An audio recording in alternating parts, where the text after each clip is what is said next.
Hi, it's Khantzu. Today is Japanese Friday. This is when we all get along and we watch some Japanese videos and learn about the culture itself. So, I don't know what to say, you know. It's crazy how I don't have anything like really to say to these videos. I think it's because like I'm still getting comfortable with making these videos. Yeah, we're just, I'm still getting used to this. I literally started YouTube like a few weeks ago, so I'm still getting used to this. So, yeah, we're going to watch a Miss Eats video. Yeah, she talks about Japan and the culture and stuff. But yeah, I'm gonna leave a link of her channel in the description below, down below if you want to go check out her channel. Yeah, and the video too. I'll try to leave. Maybe leave the link. I'll just leave the link for the video. I'll leave the link for the video. So yeah, we're gonna get into it. Almost everyone who moves to Japan will hate Japan or Japanese culture sooner or later. You might think it's impossible, especially Japan has so many cool things like anime, crazy game shows, and Mr. E's favorite electric baths. Yes, in some public baths in Japan, there are baths that send electric currents into the water. But don't worry, it's totally safe because water doesn't conduct electricity at all. I've known so many people from overseas who moved to Japan and then hate Japan after, living here for months or sometimes years later. They usually come here because they loved video games, Japanese culture, or they just wanted some good old-fashioned Japanese fucking. Check out our new merch if you want some No, I know what that means. It's just, bro, when she said it, I literally forgot what that meant because she's also mentioned what it meant in one of her other videos. So literally that caught me off guard, bro. After a while of living here, they become depressed. They hate Japan, and the only thing they want is go back to home.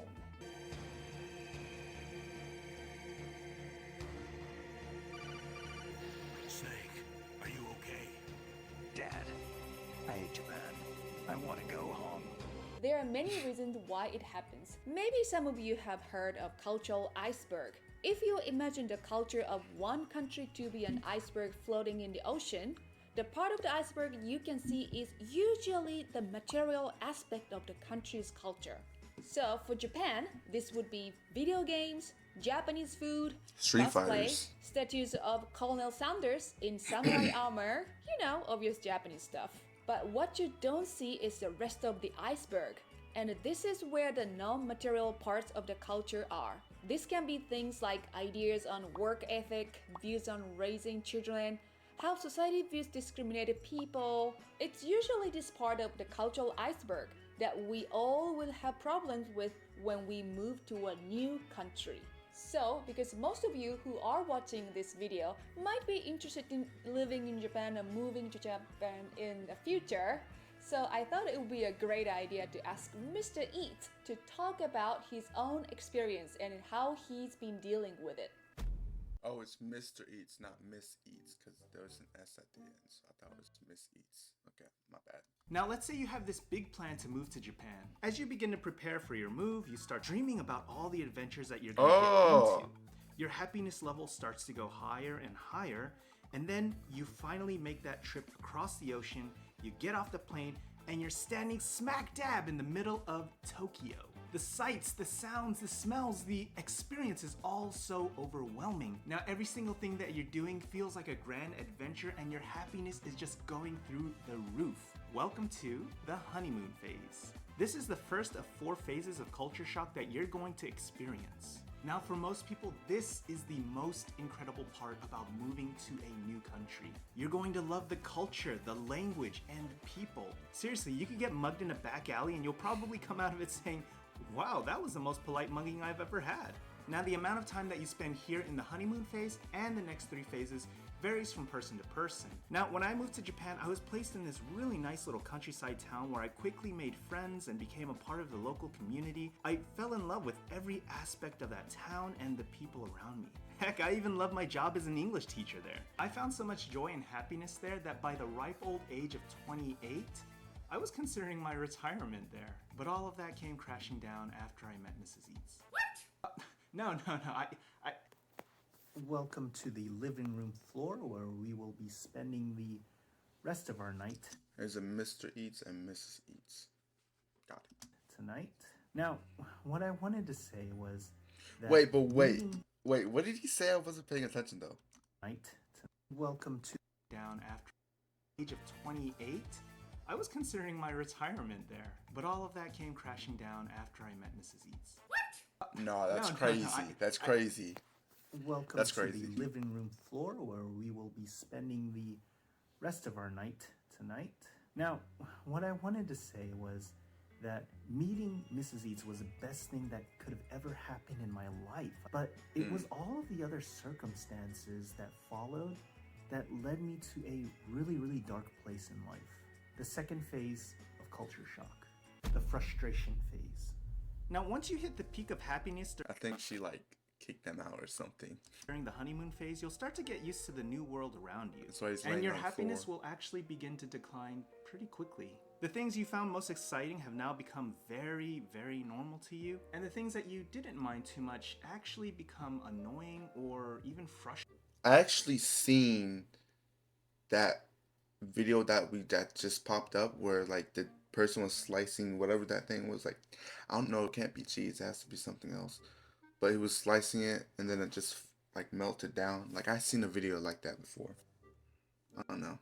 The frustration phase goes much, much deeper than that. This is a point where depression, resentment, and anger really can start to set in. And yes, even though I love Japan now, there was a point in time where I really hated it and I wanted to go back home.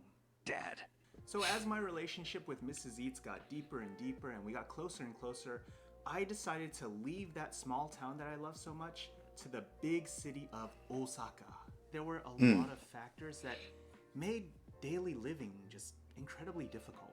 The first was dealing with an actual Japanese style commute. Now in my old town, I lived about a 5-minute bike ride away from school, so I never had to get on a train or a bus. But here in Osaka, I had to get on some of the most crowded trains and subways. Not only that, but my school was 2.5 hours away. So I was up at 5:30 to get to school by 8, and it was a nightmare. After the 2.5-hour journey, I was rewarded not by friendly, smiling faces, but by... Unless I was a cool, young, handsome boy like one of these members from the band Kiss My Foot 2, I wasn't gonna get these kids interested at all. And yes, their name is in fact Kiss My Foot. Are you serious? So every day became this nightmare of getting on packed trains, lecturing in front of disinterested students, and me just putting on this face like everything was okay. Job dissatisfaction is one of the biggest reasons why you will hate Japan, and it's one that I've heard from my fellow expats over the years. You'll most likely find yourself working as an English teacher at some point in your life in Japan. And while I did love teaching at the school that I was at in my small town, it really wasn't the case for my school in the bigger city of Osaka. And to add insult to injury, there is a glass ceiling when it comes to your actual salary. You'll quickly find that for most teaching jobs here in Japan, you're gonna hit the max of the salary, which is around 20 to 25K annually. And in a lot of cases, this wage will almost never rise. Now, you could earn more money if you started teaching. Is that a lot?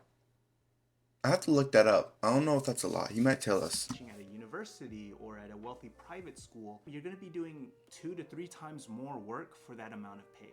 Now, while you're young and single, 25K isn't actually that bad. But once you start to settle down and you want to have kids, that 25K is not enough at all. And I haven't even mentioned that it's pretty common for Japanese women to quit their jobs after the child is born. So if you are a man and you are only earning 25K from your teaching job, you're gonna have to pick up a lot of part-time jobs in addition to your full-time job just to make ends meet. And trust me, it is insanely common how many of my expat teacher friends have part-time jobs on the side while they're still teaching full-time jobs. And here's another reason that you're gonna hate living in Japan.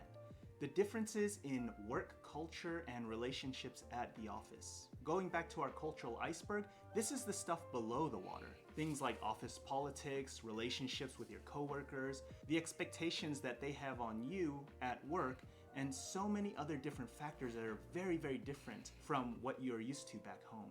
Japanese societal hierarchy also plays a huge role in the workplace, and it's really important for you to be not only respectful, but be willing to go above and beyond for your superiors at work. And of course, workplace bullying Makes does sense. exist in Japan. So if you ever find yourself being treated unfairly, don't be surprised if you're told to just gaman, do your best through this whole situation. Loneliness and feeling isolated is another really big thing that you're going to hate in Japan. Yeah. Now, most people move out of that honeymoon phase way quicker than they can actually establish a good, solid friend group. And I'm not just talking about occasional acquaintances that you see from time to time and you don't mind chatting to every now and then. I'm talking about people that you can really trust. Friends that not only share the same interests and culture as you, but friends who you can really open yourself up to. But even if you are able to establish those kinds of friendships, not a lot of them have plans to live there for as long as you may plan to. So it may be entirely possible that your new best friend was already planning to move to Thailand 6 months after you got here. And it just becomes tired to go through the same motions over and over and over, rebuilding a friendship, only to see that person eventually leave. So as the stress piles up and the loneliness sets in, this is when you really start to hit the lows of culture shock. And this is a bad place to be in because you just become so bitter and angry and blaming Japan and the country when in many cases, the country and the culture of Japan have nothing to do with whatever you're angry at. But thankfully, there is a light at the end of the tunnel, and it's called the adjustment phase. If you don't give up, you will start to adjust to whatever the situation is that you're in. Whether that's being more comfortable on relying on others to help you out, figuring out some solution to something annoying that's happening in your life, or maybe even getting your language skills up to a point where you can comfortably say things that you want to say. You'll eventually start to find some solutions, these little wins to problems in your life that make things a lot easier on yourself. And then eventually you're going to hit the final phase of culture shock, and that is the acceptance phase. You're finally going to be able to stop putting your own expectations onto Japanese society and trying to control things around you, and instead learning how to control yourself into better fitting into how Japanese society works. Of course, there are still going to be things that will bother you from time to time, but you're going to be in a much better mental space to deal with those problems. You're going to become more comfortable with your day-to-day life, and it's not going to feel like every day is a struggle. So, what are some culture shock tips you would give to someone who is planning to move to Japan? No matter who you are going to go through the phases of culture shock. And when you do eventually go through the frustration phase, always remember that if you can stick through it, you're eventually going to go through the acceptance phase, and then things will become much better after that. Try to learn the language as quickly as you can, because I would say that probably 95, 99% of your frustration is going to be because you don't understand and you can't say what you want to say. I agree. That is probably going to be a frustration. Like you said, there's going to be times where you don't know what people are saying. There's going to be times where you do know what they're saying, but you don't know what to say back or how to say it back. You know what I mean? But yeah. Yeah, I can see that. These people are going to be here for as long as you plan to stay. Have a stash of your favorite foods in the closet for emergency situations whenever you're really missing home. There's something magical about it. It just makes you feel so much better, and it just relieves just a ton of stress. Exactly same thing happened when I was living in New Zealand. It was a long time ago, and then there were no Japanese grocery store. But when I was living there, I missed Japanese snacks so much. It's really important to make sure that you're not putting your own expectations on what you believed Japan should have been. Accept the culture for what it is, accept the people for who they are, and I think you'll be in a much better position that when you come out of the frustration phase, you didn't convince yourself that Japan is a bad country and Japanese people are all bad people.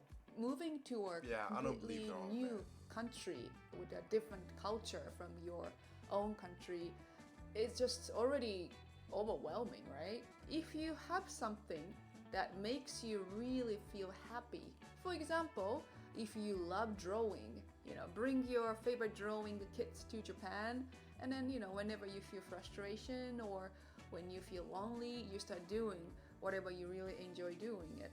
If you are not happy, make yourself happy first. Then you can challenge, so you can recharge and then try again. That was a good video. I've been wanting to look at that video because why you hate living in Japan. I wanted to look at it because I knew they were gonna say some things that different types of levels, and because I don't really believe Japan is like full of a lot of bad people. I don't really believe there's bad people. It's not like I believe everybody, not everybody, but a lot of people are good. Like they treat you nice and whatnot. And like I seen like not a lot of YouTube videos, but in some YouTube videos where there's like I see other black people living in Japan. It's like, man, they must really love it, but you never really know. Like I said, I'm going to Japan. I'm gonna live there until after there, especially in the U.S. I just can't wait. I just can't wait to go there to Japan. So yeah, I'm gonna do some more studying. I don't even know what to say. I don't even know what to say. That video was interesting. I liked it a lot. But yeah, be sure to go check out Mr. Eats. What he said. Mr. Eats. Mr. Eats channel. I will leave a link to the video down below in the subscription. So be sure to go check that out if you want to. And yeah, be sure to like, comment, and subscribe. And peace.